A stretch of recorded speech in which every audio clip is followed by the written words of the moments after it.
तो आज हम लोग एक नए सवाल जो क्लास 9 का है और पर में 10.6 है ना, वृत्त से रिलेटेड सवाल है। क्या दिया गया है कि एक वृत्त की बराबर जीवाएं केंद्र से समान दूरी पर होती है ना। तो हमने यहाँ क्या किया कि मान लिया या आपका सवाल में दिया हुआ है, क्या दिया है, ओ केंद्र वाला एक वृत्त है जिसमें दो समान जीवाएं ए बी और सी डी लिया गया है। अब इसमें हमें सिद्ध करके बताना है कि ये दोनों जो समान जीवाएं हैं, बराबर जीवाएं जो हैं, केंद्र से भी समान दूरी पर होंगे ना।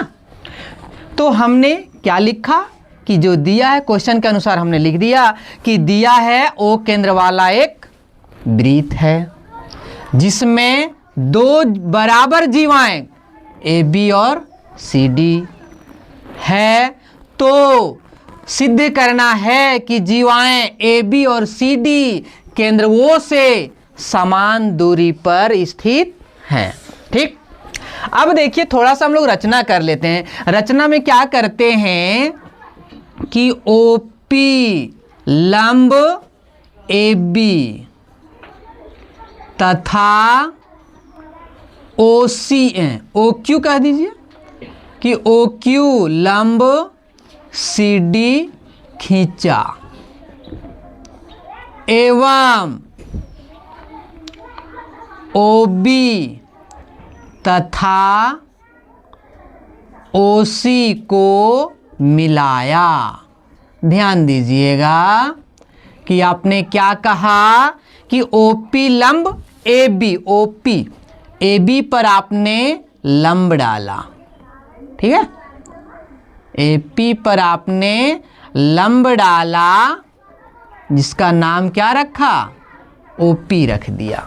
और पुनः क्या कहा कि ओ क्यू लंब सी डी, सी डी पर भी आपने एक लंब डाला और जब लंब होता है तो ये कोण 90 का बनेगा। ठीक है, ओ पी लंब ए बी, ओ पी पर आपने लंब डाल दिया, ए बी पर आपने ओ पी लंब डाला और ओ क्यू सी डी पर लंब डाला गया है तथा ओ बी एवं ओ सी को मिला दिया गया है।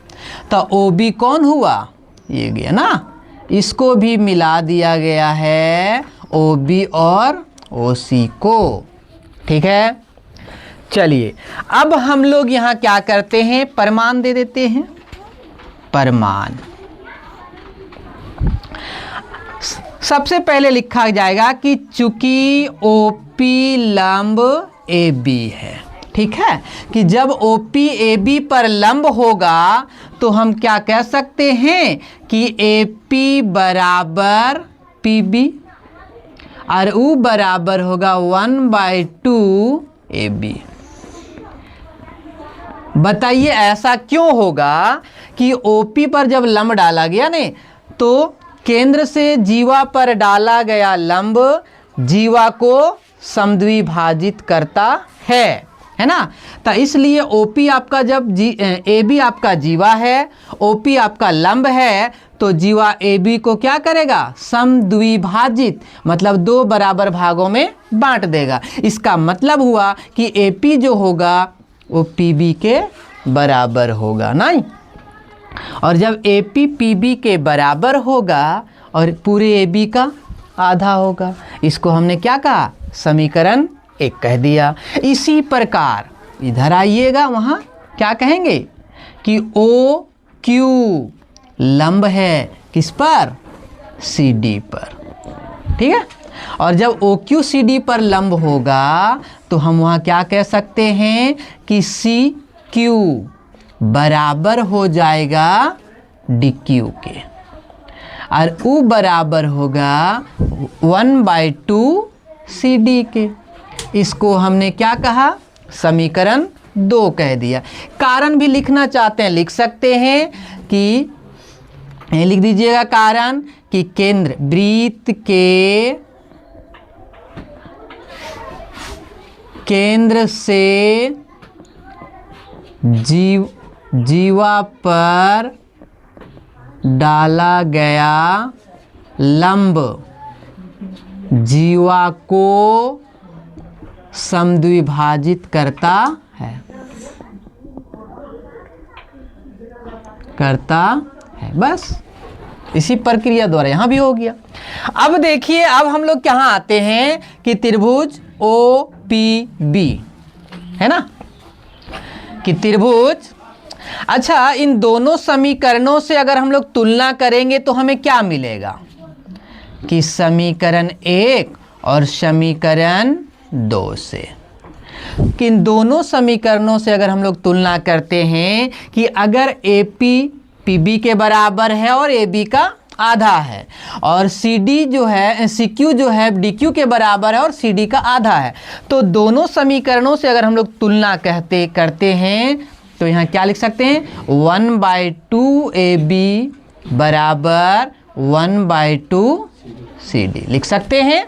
अब देखिए AB का आधा में हम क्या लिख सकते हैं, क्या PB लिख सकते हैं।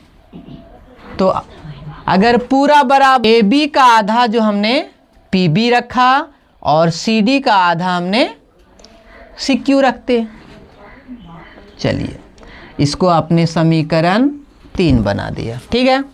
अब हमने यहाँ क्या कह दिया कि ये भुजा जो PB जो है वो CQ के बराबर है। अब आते हैं त्रिभुज OPB और OQC में, कि त्रिभुज OPB तथा त्रिभुज OQC में, दोनों त्रिभुजों में तुलना करते हैं। अब तुलना करने से हमें क्या मिलेगा, ध्यान दीजिएगा, OPB बराबर CQ, ये क्यों, आपने सिद्ध किया समीकरण 3 से। चलिए और बताइए, OB बराबर OC होगा, ये क्यों होगा, एक ही वृत्त की त्रिज्याएं हैं, एक ही वृत्त की त्रिज्याएं हैं।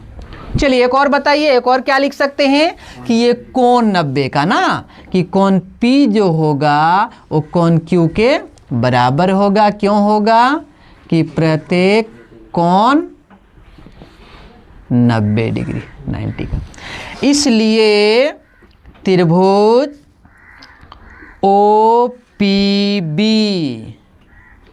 सर्वांगसम हो जाएगा त्रिभुज OQC के। कसौटी क्या हो जाएगा, SAS। अब ध्यान दीजिए कि जब आपने ये दोनों त्रिभुज को सर्वांगसम कर दिया और जब सर्वांगसम किया तो क्या OP OQ के बराबर होगा, ऐसा क्यों, इसलिए OP बराबर OQ क्यों होगा। और जब आपका OP OQ के बराबर होगा तब हम कह सकते हैं कि जो दोनों जीवाएं हैं, कि दोनों जीवाओं से केंद्र की दूरी समान है ना। अतः लिख दीजिए, अतः क्या लिखा गया था कि जीवाएं AB और CD केंद्र O से समान दूरी पर स्थित हैं, ठीक है।